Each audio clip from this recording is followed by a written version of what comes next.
Hoje, você vai aprender a história da Bíblia completa. Você vai compreender todo o Antigo Testamento e também o Novo Testamento, de Adão no Jardim do Éden até a morte dos discípulos de Jesus. Sem dúvida, quando você terminar de assistir a esse vídeo, você não será mais o mesmo. Você vai amar ainda mais a palavra de Deus. Claro, isso só vai acontecer se você abrir seu coração para a palavra de Deus.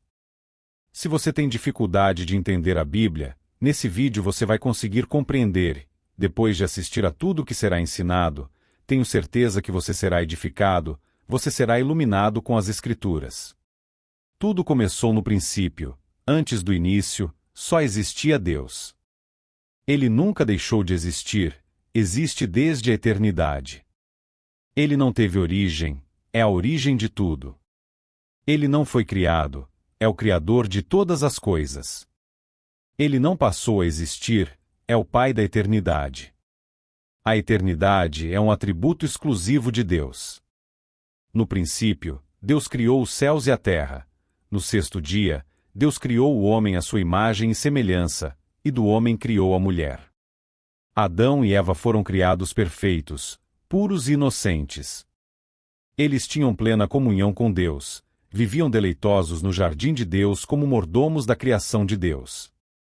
Eles, porém, caíram em pecado, e toda a raça humana foi precipitada nesse abismo de depravação total. Pois todos estávamos em Adão. Adão e Eva tiveram 2 filhos, Caim e Abel. Por inveja, Caim matou o irmão, tornando-se o primeiro homicida e fratricida da história. Mais tarde, Adão e Eva tiveram outro filho, Sete. Dele começou a surgir uma descendência santa que se voltou para Deus. Não tardou, porém, que a terra se enchesse de maldade e violência. Deus então resolveu eliminar da face da terra o homem que ele havia criado. Mas havia um justo, Noé. Por isso, Deus derramou juízo por meio do dilúvio, salvando Noé, sua mulher e seus 3 filhos, Sem, Cã e Jafé, com suas respectivas esposas, em uma arca construída por eles.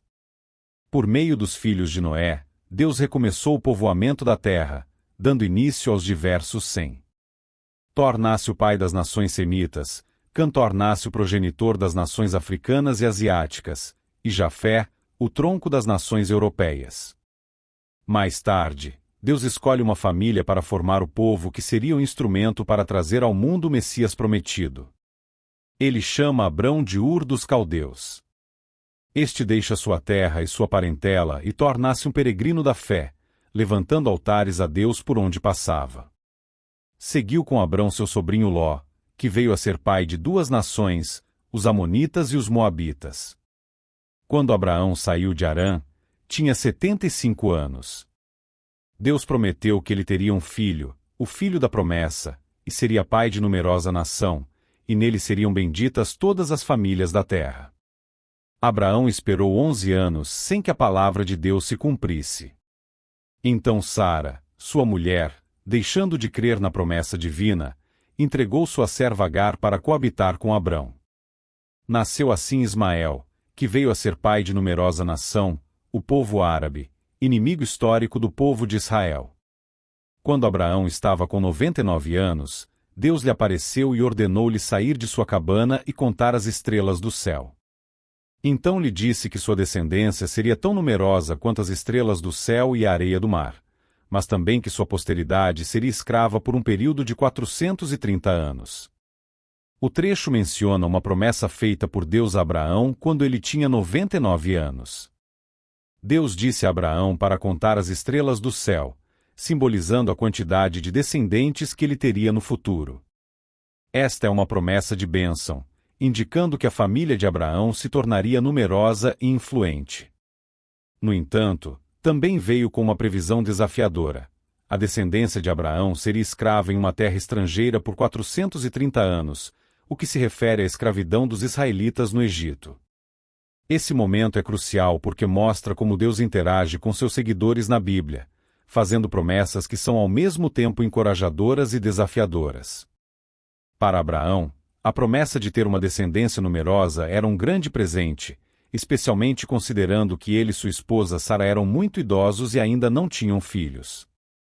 No entanto, a revelação de que seus descendentes enfrentariam sofrimento antes de alcançar a prosperidade era um teste de fé.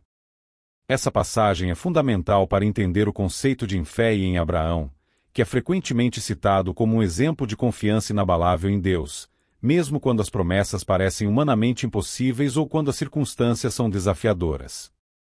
Deus muda o nome de Abrão, grande pai, para Abraão, pai de numerosa nação, quando o filho da promessa ainda não havia nascido. Estava Abraão com 100 anos e sua mulher Sara com 90 anos quando Isaque nasceu. Isaque casou-se com Rebeca, que era estéril. Depois de 20 anos de casados, Rebeca foi curada e nasceram-lhes 2 filhos gêmeos, Esaú e Jacó. Esaú tornou-se pai dos Edomitas, e Jacó, que na sua conversão recebeu o nome de Israel, tornou-se pai dos israelitas. Jacó teve 12 filhos e uma filha. Por meio de José, o penúltimo filho, a família de Jacó mudou-se para o Egito com 70 pessoas. Lá habitaram a terra de Gósen, região fértil. Essas 70 pessoas se multiplicaram de forma espantosa. Depois de 400 anos no Egito, saem de lá sob a liderança de Moisés com 600.000 homens, fora mulheres e crianças, ou seja, cerca de 2 milhões de pessoas. A peregrinação pelo deserto rumo à terra prometida que deveria ser feita em 3 meses leva 40 anos por causa da incredulidade do povo. Dos 12 espias que foram conhecer a terra prometida, 10 voltam com um relatório pessimista e insuflam e amotinam o povo contra Deus e Moisés diante dos gigantes daquelas terras. Sentiram-se gafanhotos e apequenaram-se, duvidando do poder de Deus. Então Deus os castigou severamente, condenando todo aquele povo a perecer no deserto, permitindo que apenas Josué e Calebe, os espias crentes, entrassem na terra prometida.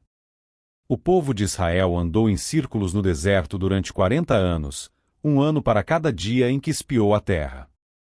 O deserto torna-se o maior cemitério do mundo, onde perece toda aquela geração que saiu do Egito, exceto os 2 homens que ousaram confiar em Deus a despeito dos gigantes.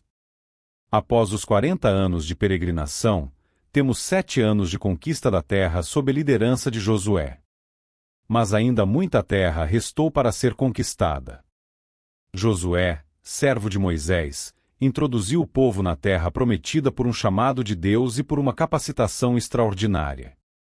Após a morte de Josué, inicia-se uma longa fase de 330 anos de governo teocrático chamada de período dos juízes. Foi um tempo de grande instabilidade espiritual e de altos e baixos na vida de Israel. No tempo dos juízes, o povo fazia o que dava no coração. Por causa da dureza do coração do povo de Israel, este foi oprimido por muitos inimigos. Nesse tempo, Deus levantou líderes de grande envergadura como Gideão, Jefté, Sansão e Samuel. Depois desse longo período, veio uma nova fase, a monarquia. O povo de Israel, olhando para as nações vizinhas, pediu um rei. O povo não queria mais que Deus governasse sobre ele. Samuel, o último juiz, unge então Saul como rei sobre Israel. Saul governa por 40 anos, começa bem e termina mal. Abre as cortinas do seu governo com humildade, mas depois rende-se à soberba, à crueldade, finalmente, à rebeldia e à apostasia. Depois dele, Davi reina em seu lugar, também por 40 anos, transferindo a capital de Israel de Hebrom para Jerusalém. Seu governo é bem-sucedido. Davi fortaleceu seu reino e tomou-se o mais destacado rei de Israel. Ajuntou fortunas, conquistou terras, venceu exércitos, andou com Deus. Foi um homem segundo o coração de Deus, mesmo pecando gravemente contra Deus, contra sua família e contra o seu povo. Arrependeu-se e foi perdoado por Deus. De sua linhagem veio o Messias. Após sua morte, Salomão, seu filho, reina em seu lugar por 40 anos. Pediu a Deus sabedoria e Deus lhe deu sabedoria e riquezas. Tornou-se um homem notório em seu tempo, edificou o templo de Jerusalém e desfrutou de paz em seu governo. Porém, por causa de suas muitas mulheres, tem o coração corrompido. Só na velhice Salomão se volta para Deus e se arrepende de seu pecado. Assim, tivemos 120 anos de Reino Unido. Saul caiu nas malhas da feitiçaria, Davi no laço do adultério, e Salomão nas garras da idolatria. Deus atendeu ao desejo do coração do povo, dando-lhe reis, mas o povo teve de sofrer as consequências dessa insensata escolha. Após a morte de Salomão, o reino foi dividido porque seu filho Roboão recusou-se a levar em conta o clamor do povo para aliviar os impostos abusivos. A pompa, o fausto e o luxo do governo salomônico eram sustentados pelos braços dos trabalhadores. Eles, estrangulados por impostos escorchantes, aproveitaram a transição de governo para reivindicar mudanças. Como não lograram êxito, não puderam caminhar com o novo rei. Assim, 10 das 12 tribos conspiraram contra Roboão e seguiram um novo líder, Jeroboão formando o Reino do Norte, cuja capital veio a ser Samaria. Após a morte do rei Salomão, houve um grande conflito sobre como seu reino deveria ser governado. Seu filho, Roboão, enfrentou reclamações do povo, que pedia alívio dos impostos pesados impostos por Salomão para financiar seus projetos de construção e o estilo de vida luxuoso da corte. Roboão, ignorando os conselhos de moderar esses impostos, respondeu com ainda mais rigor, o que levou à revolta. Como resultado, o reino unificado de Israel se dividiu em dois. O reino do norte, Israel, composto por 10 das 12 tribos, escolheu seguir Jeroboão e estabeleceu a capital em Samaria, e o reino do sul, Judá, consistindo nas tribos de Judá e Benjamim, permaneceu com Roboão, com Jerusalém como sua capital. Este evento não só alterou a configuração política e territorial de Israel, mas também teve profundas implicações religiosas e culturais. O Reino do Norte acabou se desviando dos mandamentos judaicos e estabelecendo suas próprias formas de adoração, o que é visto nas Escrituras como um desvio da verdadeira fé em Deus. O Reino do Norte durou 209 anos. Esse reino teve 19 reis oriundos de 8 diferentes dinastias. Nenhum desses reis foi piedoso, todos se desviaram de Deus e seguiram os caminhos de Jeroboão Este rei resolveu usar a religião por interesses políticos, temendo que seus súditos buscassem Jerusalém para adorar no templo e fossem assim atraídos politicamente pelos reis de Judá. Jeroboão resolveu construir templos no Reino do Norte em Betei, Gilgal e Berba. Neles, colocou um bezerro de ouro e induziu o povo a adorá-lo como se fosse o próprio Deus. Todos os 19 reis do Reino do Norte andaram por esse caminho. Todos foram ímpios e perversos, nenhum buscou a Deus. O Senhor levantou nesse tempo alguns profetas para denunciar o pecado dos reis, da nação e dos profetas da conveniência, assim como dos sacerdotes subornados por dinheiro. Deus levantou nesse tempo os profetas Amós, Oséias e Miqueias. Eles corajosamente confrontaram os desvios da nação desde o palácio a choupanas, desde os templos rivais ao comércio, desde as ruas aos campos. Eles denunciaram a corrupção política e ergueram a voz contra a religião prostituída. Lançaram o libelo acusatório de Deus contra os poderes executivo e legislativo que se haviam corrompido. Denunciaram a injustiça social e a opressão econômica, convocaram o povo ao arrependimento, mas suas mensagens caíram em ouvidos surdos.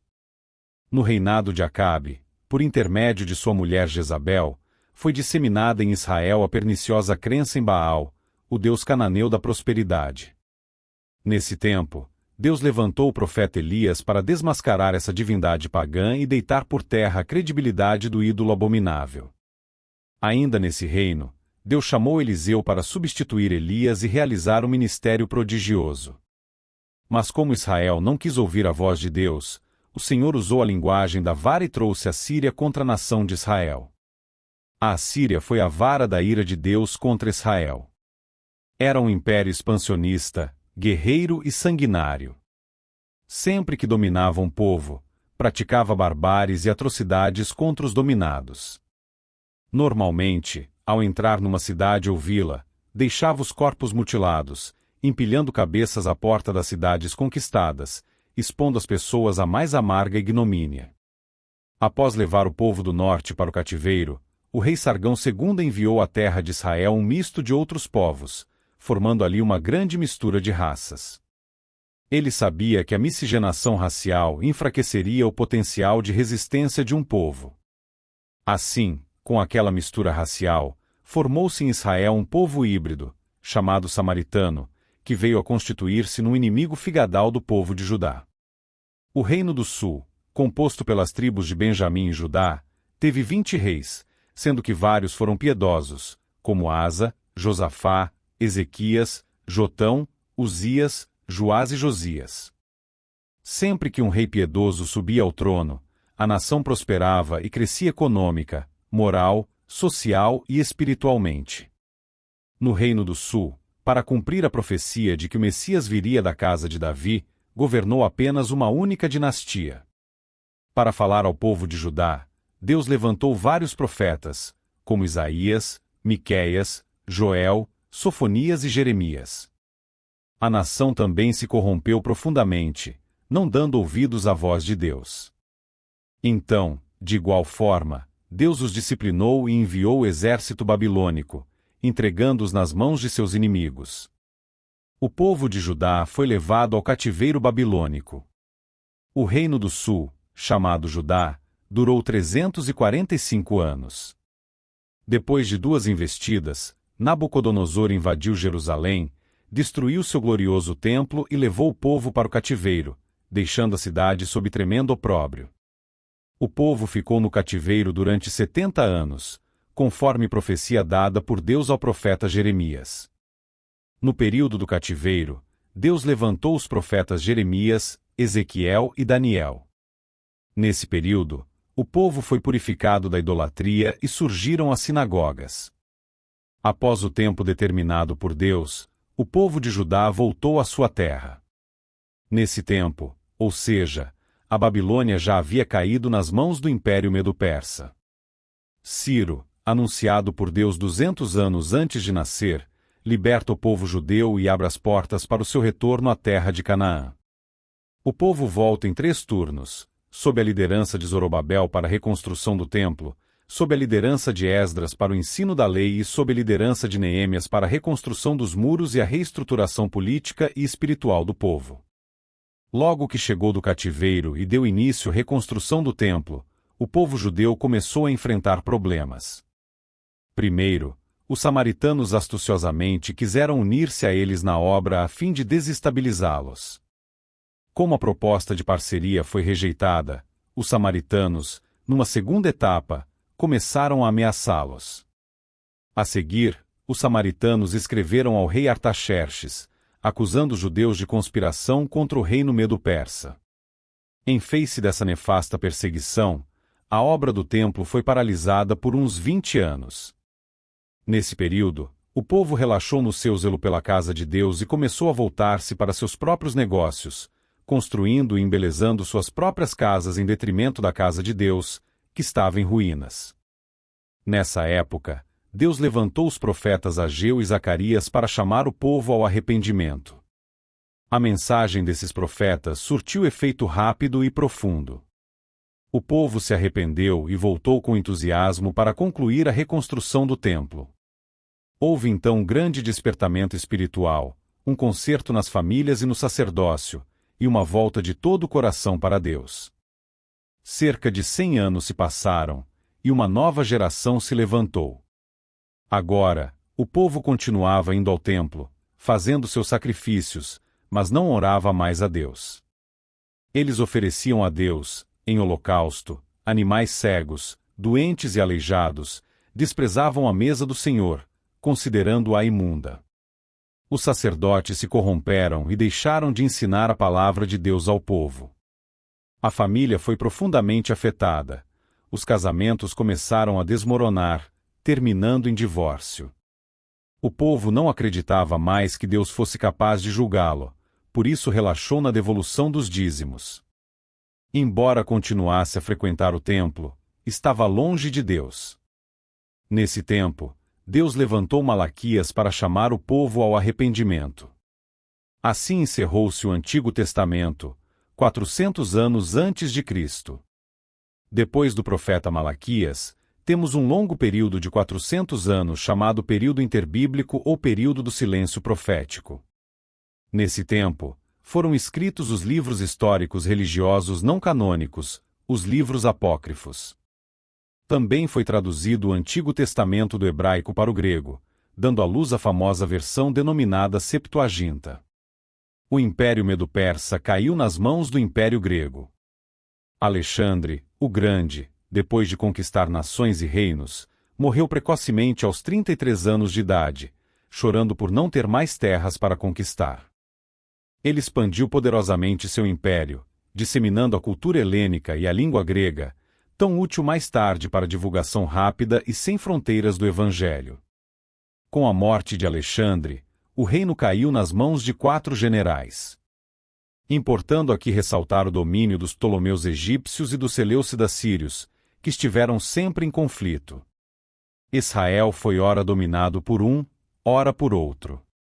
Nessa época, Antíoco Epifânio ultrajou os judeus, sacrificando um suíno no altar do templo em Jerusalém, o que era uma abominação para eles. Esse fato deu início à Guerra dos Macabeus, vencida por Judas Macabeu depois de muito sangue derramado. Mais tarde, no ano 63 a.C., Pompeu conquistou Jerusalém, e os romanos passaram a dominar Israel. Herodes, o Grande, reinou em seu lugar. Herodes foi um grande administrador. Ele ampliou e embelezou o Templo de Jerusalém, construiu o porto de Cesareia, abrindo caminho para o comércio internacional e facilitando as viagens dos missionários pelo mundo. Construiu a fortaleza de Massada e muitos palácios e fortalezas. Porém, Herodes era um homem inseguro e violento. O medo de perder o trono o atormentou durante toda a sua vida. Casou-se 10 vezes, teve muitos filhos. Quando se casou com Mariamne, mulher da nobreza, mandou matar todos os nobres de sua família com medo de perder o seu trono. A pedido de sua sogra, nomeou Aristóbulo, seu sobrinho, com apenas 17 anos de idade, como sumo sacerdote de Jerusalém. Mais tarde, ao ver que este conquistava a simpatia do povo, mandou matá-lo. Sua sogra, com medo, fugiu para o Egito, mas Herodes enviou seus emissários atrás dela para matá-la. César Augusto chamou a Roma por causa de suas atrocidades. Antes de ir, porém, mandou matar sua mulher Mariamne, com receio de que ela conspirasse contra ele em sua ausência. Mais tarde, enviou 2 de seus filhos a Roma para estudarem. Sua irmã Salomé ensinou que eles voltariam mais preparados para assumir o trono. Herodes não hesitou, mandou estrangular seus 2 filhos. Antes de morrer, fez sua irmã Salomé jurar que mataria pelo menos um nobre de cada família de Jerusalém, porque queria choro em seu funeral. Esse foi o homem que ficou alarmado quando soube pelos magos que o menino havia nascido em Belém da Judéia para ser rei de Israel. Depois que Herodes, o Grande, morreu por volta do ano 4 a.C., seu reino foi dividido entre 4 de seus filhos. Arquelau, um dos filhos de Herodes, reinava sobre a Judéia, Samaria e Edom. Este foi um péssimo rei. Os judeus, ao final, pediram aos romanos que o tirassem do cargo. Roma, preocupada com os constantes problemas na Judéia, instalou ali um procurador ou governador romano. Assim foi que os romanos começaram a governar diretamente a Judéia. Nesse momento, Pilatos era o governador. Essa catastrófica situação estatal e política em que o povo eleito de Deus se encontrava, sob o poderio odioso dos herodianos e à mercê da escravidão do domínio dos romanos, fez com que se manifestasse como nunca antes uma esperança política pelo Messias, um grito de libertação e redenção da servidão ímpia. Foi então nessa época que Jesus, na plenitude dos tempos, cumprindo as profecias bíblicas, nasceu em Belém da Judéia. O Verbo eterno se fez carne e tabernaculou entre os homens. Ele habitou entre nós, cheio de graça e de verdade. Ele vestiu pele humana, calçou as sandálias da humildade, pisou o nosso chão, comeu o nosso pão, bebeu a nossa água, sentiu a nossa dor, chorou as nossas lágrimas, carregou sobre seu corpo no madeiro os nossos pecados, e ressuscitou em glória para nossa justificação. Tanto a cultura helênica quanto a romana se uniram à contribuição dos judeus na vinda do Messias ao mundo. Quando Jesus nasceu, a Palestina estava sob o domínio de Roma. Com a perseguição de Herodes, o Grande, José e Maria fugiram com o menino Jesus para o Egito, ficando lá até a morte do impiedoso rei. Voltaram do Egito e fixaram-se em Nazaré, cidade onde haviam morado anteriormente. Ali, Jesus cresceu como filho de um carpinteiro. Aos 30 anos de idade, deu início ao seu ministério, tendo sido batizado no Jordão por João Batista, identificando-se assim com os pecadores aos quais veio salvar. Ali no Jordão, enquanto Jesus orou, os céus se abriram e o Pai falou: "E este é o meu Filho amado, em quem me comprazo." Nesse mesmo instante, o Espírito Santo desceu sobre ele em forma de pomba, revestindo-o com poder para dar início ao seu ministério. Do Jordão, Jesus foi conduzido ao deserto pelo Espírito Santo, onde jejuou por 40 dias e 40 noites, tempo em que foi tentado pelo diabo. Por 3 vezes, o diabo investiu contra Jesus para derrubá-lo, mas o Filho venceu no deserto, usando sempre a espada do Espírito, a palavra de Deus. O diabo derrubou o primeiro Adão no paraíso, mas foi derrotado pelo segundo Adão no deserto. Do deserto, Jesus, cheio do Espírito Santo, seguiu para Galiléia, chegando a Nazaré, onde viveu a maior parte da sua vida terrena. Entrou na sinagoga, tomou o rolo do livro de Isaías, e leu: "E o Espírito do Senhor está sobre mim, pelo que me ungiu para pregar, para curar e para libertar." Jesus chamou 12 homens, aos quais deu o nome de apóstolos, investindo a maior parte do seu tempo para treiná-los e discipulá-los. Percorreu a Galiléia, a Pereia, Samaria e a Judéia.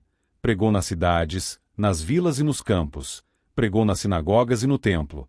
Pregou ao ar livre, na praia e também nos lares. Pregou a multidões e também a pequenos grupos.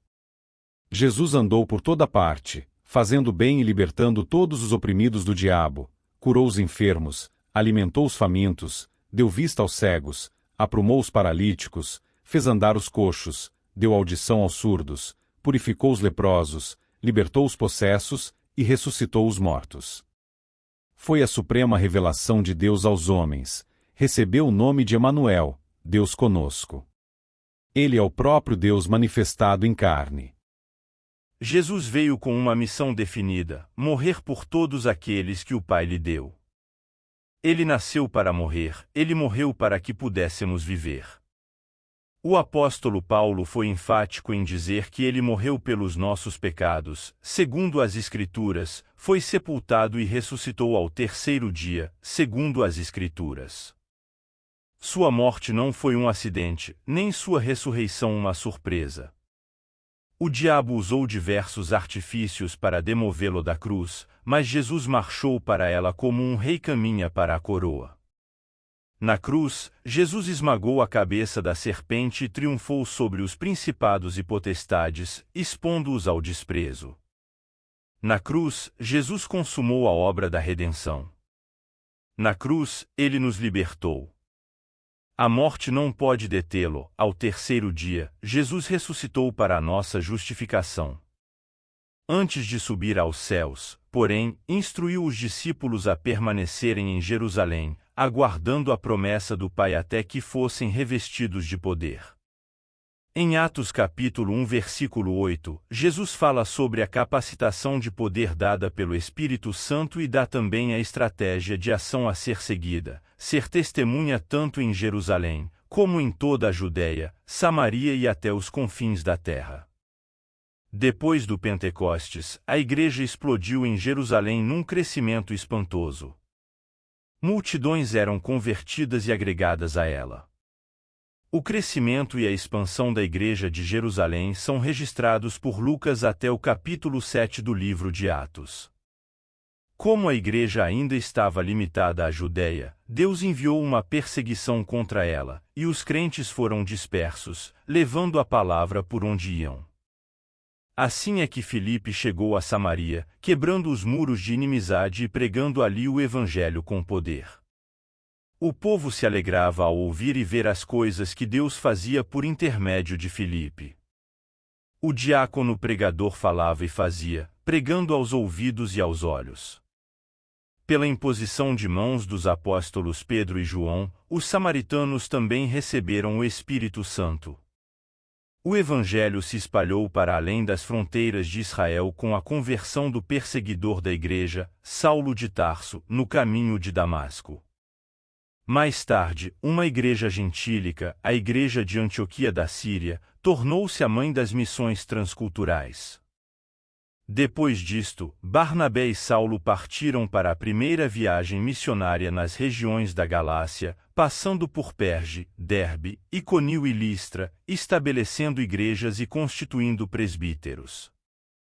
Na segunda viagem missionária, Paulo e Silas foram para as províncias da Macedônia e Acaia, plantando igrejas em Filipos, Tessalônica, Bereia e Corinto.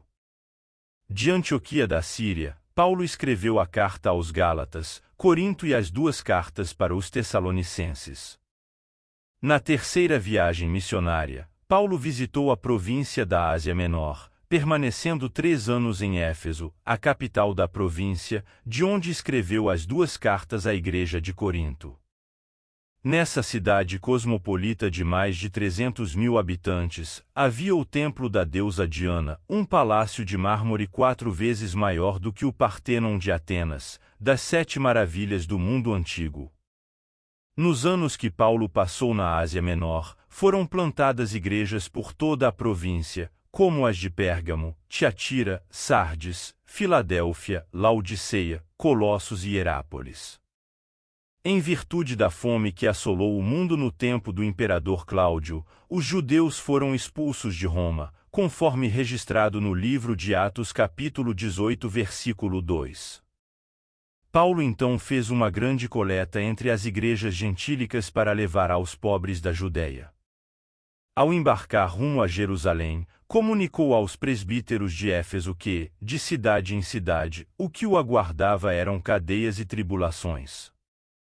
Não obstante, não levava em conta sua própria vida para cumprir seu ministério de anunciar o Evangelho da graça de Deus. Antes de embarcar para Jerusalém, escreveu sua mais robusta epístola, a Carta aos Romanos, onde compartilhou seu desejo de visitar a capital do império e repartir com a igreja a palavra, sendo por ela enviado até a Espanha. Mesmo levando significativa ajuda financeira aos pobres da Judéia, Paulo foi preso em Jerusalém e dali transferido para Cesareia, onde foi acusado durante 2 anos pelos judeus sob a égide dos governadores Félix e Festo. Em face da tendência de Festo de entregá-lo nas mãos do Sinédrio, que planejava sua morte, Paulo, usando os privilégios de sua cidadania romana, optou por ser julgado em Roma. Paulo, um dos apóstolos mais influentes do cristianismo primitivo, enfrentou perseguições significativas devido à sua pregação do Evangelho. Após ser preso em Jerusalém sob acusações falsas pelos líderes judeus, ele foi transferido para Cesareia, onde permaneceu por 2 anos. Durante esse tempo, ele foi submetido a julgamentos sob os governadores romanos Félix e Festo.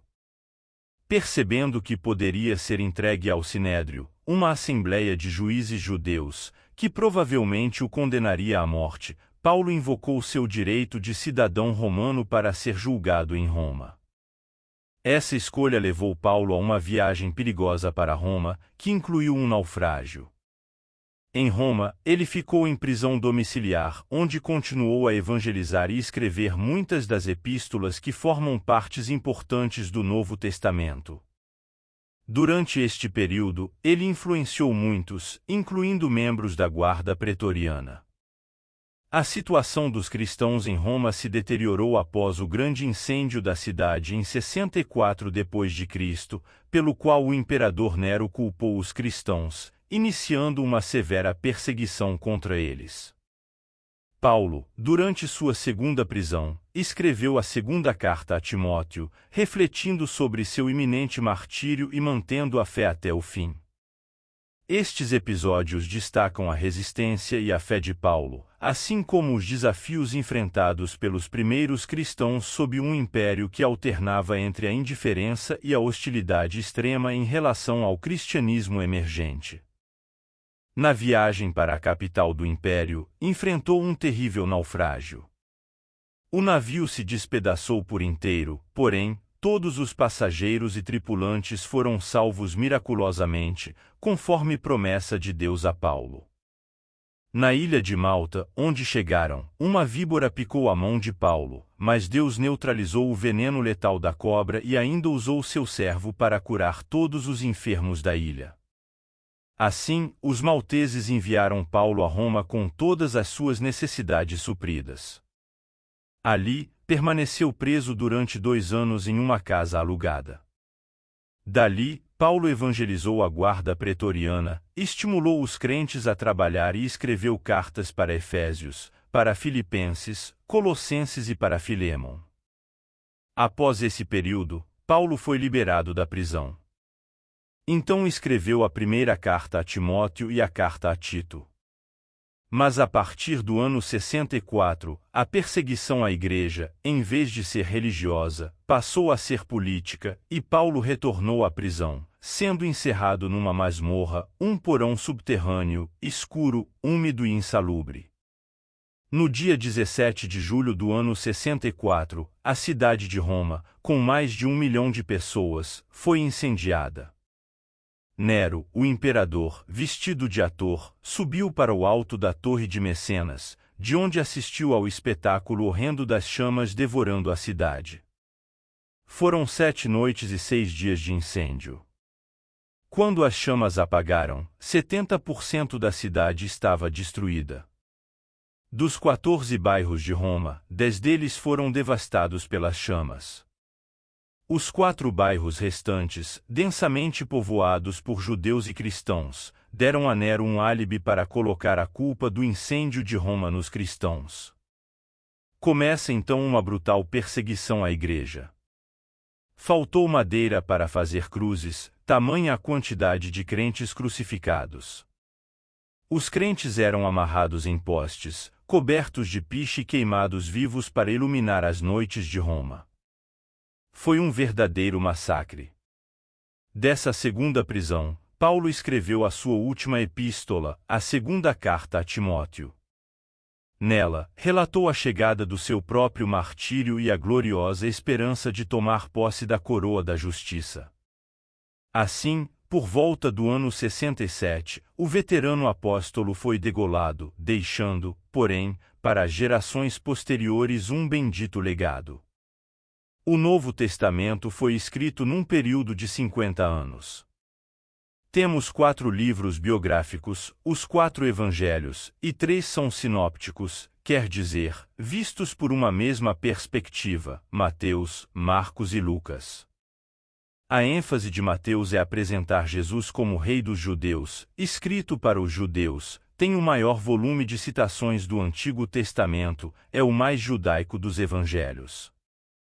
A ênfase de Marcos é apresentar Jesus como servo, escrito para os romanos, é o evangelho que se concentra nas obras de Jesus mais do que nos seus ensinos. O evangelho de Lucas enfatiza Jesus como Filho do Homem, escrito para os gregos por um médico gentil, historiador e viajante. Tem como propósito apresentar o retrato de Jesus como o homem perfeito. Por isso, Lucas é o evangelista que mais fala da vida de oração de Jesus e do seu ministério realizado no poder do Espírito Santo. João, já no final do 1º século, para refutar o gnosticismo, uma perniciosa heresia que negava a divindade de Cristo, com uma abordagem diferente dos demais, prova que Jesus é verdadeiramente Deus e verdadeiramente homem. João selecionou 7 milagres operados por Jesus e 7 declarações "Eu sou", provando assim que Jesus é Deus. Temos os Atos dos Apóstolos, que relatam fatos relacionados à igreja primitiva, desde o seu nascimento até sua expansão à cidade de Roma. 3 igrejas lideraram esse avanço: Jerusalém, Antioquia e Éfeso. 4 províncias do Império foram alcançadas: Galácia, Macedônia, Acaia e Ásia Menor. O livro de Atos não tem conclusão, pois a história da Igreja continua. Nós somos herdeiros e continuadores da Igreja que nasceu no Pentecostes. Temos também as cartas do apóstolo Paulo às igrejas de Roma, Galácia, Éfeso, Filipos, Colossos e Tessalônica, bem como suas cartas pessoais a Timóteo, Tito e Filémon.